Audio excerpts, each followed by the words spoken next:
You mentioned before, or I actually mentioned before, the views of our allies. Let me ask you finally, Aaron, the views on the other side, the Iranians and the Russians, the benefactors of the Syrian regime.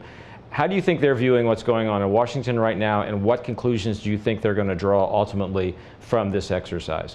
I think both are probably confounded by the fact that Assad or elements within the regime was so reckless and careless and even willful in the deployment of chemical weapons that would have caused this kind of casualty. Number one. Number two, I think they want to avoid internationalizing and certainly militarizing the American role in this conflict.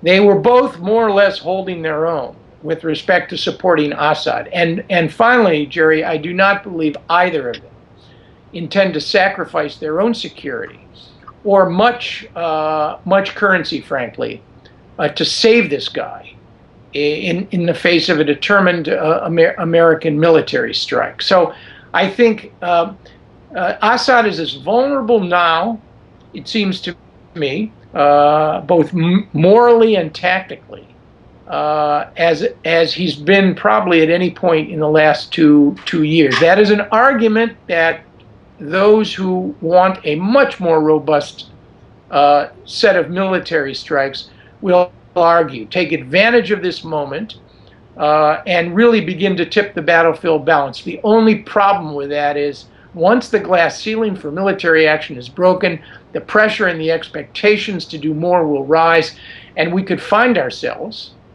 from the air for sure, involved in a prolonged campaign of military strikes. And that, it seems to me, with no objective, no clear set of objectives in mind, and very few allies on the ground to support that sort of action.